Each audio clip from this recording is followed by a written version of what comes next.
Well, thank you. Thank you. I'm kind of excited, and I'm actually very, very honored to be here. Let me start by telling you just a little bit more of my background so you kind of know where it came from. So I spent about 30 years in the corporate world, really kind of the really big corporate world like TRW and Bank of America, CB Richard Ellis, Emerson Electric.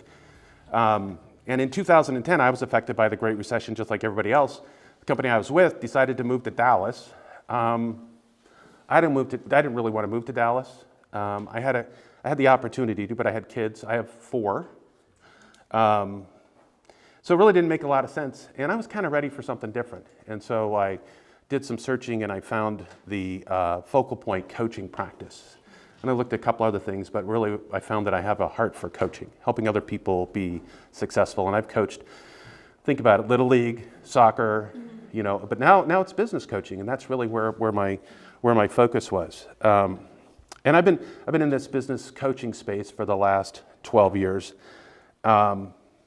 constantly trying to improve my skill set, my practice, because there's no end of learning in that space. And I've been trained by some of the best. Focal Point is a Brian Tracy organization. Some of you may know him, but he's been around for a long time, has written many, many books. Spent a lot of time with Jeff Walker in the digital marketing space, because that's where small business operates very significantly these days. I follow John Maxwell, Patrick Lencioni, Zig Ziglar, as you might have guessed. Just continually trying to hone and get better and serve my practice. Now, I tell people that I'm kind of a recovering corporate executive today because, to be honest with you, the corporate executive I was back then was somebody that focused on results. Right? It wasn't a whole lot of people focus. And that's been a big shift for me in the space that I'm at now today because I really that was a growth spot for me, and it's a place that I needed to spend some more time. Interestingly enough, when I started my practice in 2010, coincided with my faith journey. So I didn't grow up in the church. I really didn't discover Jesus until I turned 52. And it was pretty amazing, right? And I won't go into all the details of how that happened. It's a pretty interesting story. But here's the thing, right? I'm sitting down talking with some guys. They're helping me understand what's going on. I'm trying to figure out how to deal with my daughter because we've just gone through a divorce. And this concept of grace and mercy shows up. And I'm listening and I'm learning about what grace and mercy really is.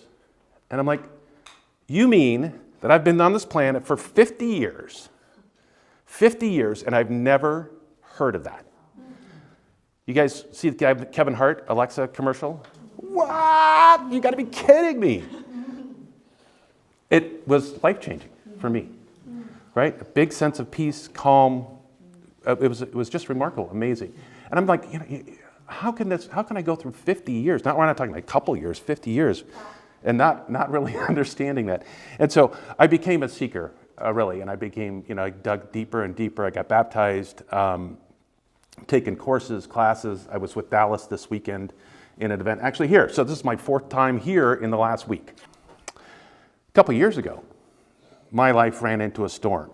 And that happens, right? Y'all do it, right? So my wife decided that she didn't want to be married anymore. Our kids are all grown. So good news is they're out on their own doing their thing. But I was kind of cast aside, cast adrift. I didn't know what to do. And, went into a practice of prayer and reflection, trying to figure out where I'm going to go with this thing. And I really believe God called me up to Portland. I have a lot of family up here. I'm certain that played a role too. I needed some community. I needed some people to talk to. And by the way, a month later, the whole country shut down with COVID. And so I basically sold all of my stuff, gave it away, gave it to my kids, whatever could fit in my car, came to Portland. The first apartment I had 2 camp chairs and 2 TV trays. That was my living room furniture. And I slept on an air mattress until I got a bed. But that was it. And I remember very distinctly a turning inflection point for me as I was coming up.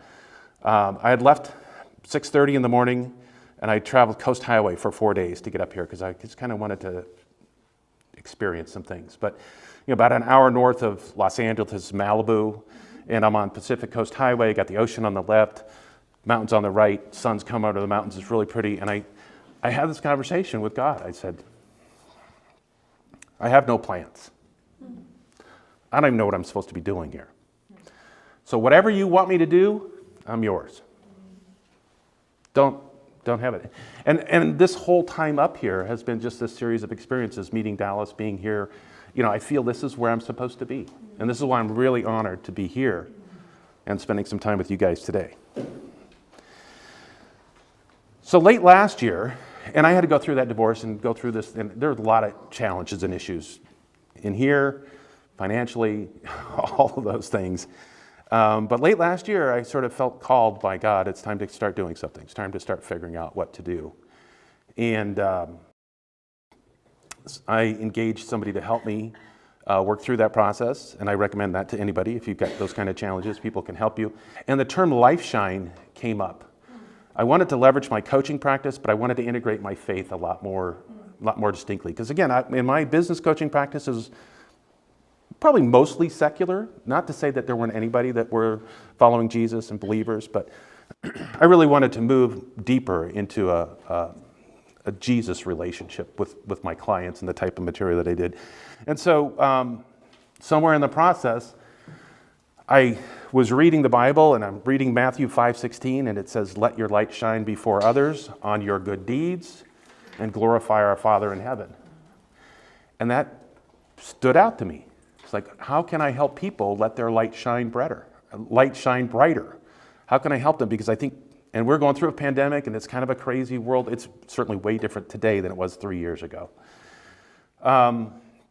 And so LifeShine was born, and I started building a new program, a new course. And the other reason I did that is because in the business world, I had a lot of successful clients. I had clients that doubled and tripled their business in a year or two. I had clients that dropped $100,000 to the bottom line in 90 days, or doubled their profits in 60 days. Sometimes it's just little tweaks that you have to do to make that happen. But I'll tell you that not every client is willing to do the work that it takes to be successful. And if I look back and I say, what were some of the things that hung them up? Sometimes it wasn't the business building skills, right? It was their identity. It was who they were.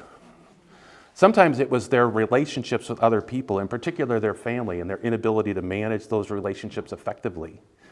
And sometimes, a business will plateau because there isn't a purpose, because there isn't a reason to move beyond your current comfort zone.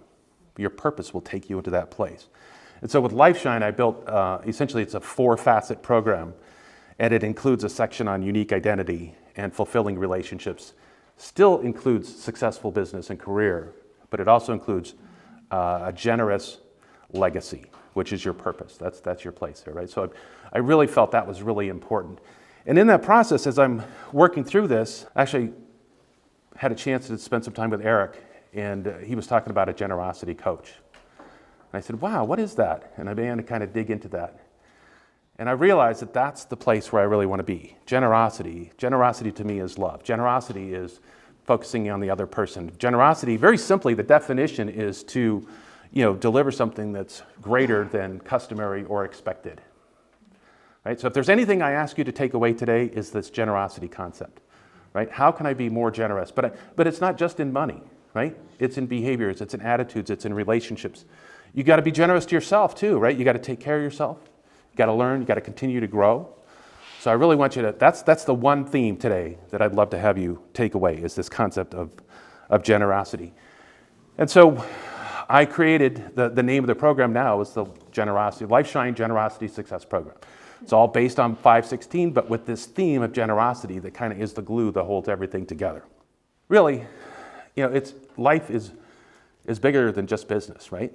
Life's not about business, life's about life. Business is a supporting vehicle for the life that you want to live. Your career is a supporting vehicle for the life that you want to live. Generosity is the glue. When I serve at the harbor, I was telling Eric earlier, when I'm done, I'm happy, I'm glad, I'm joyful that I was able to make a difference with some people, and it's only 1 hour, right? And it's 10 minutes away from home. Thanks, guys. Good job.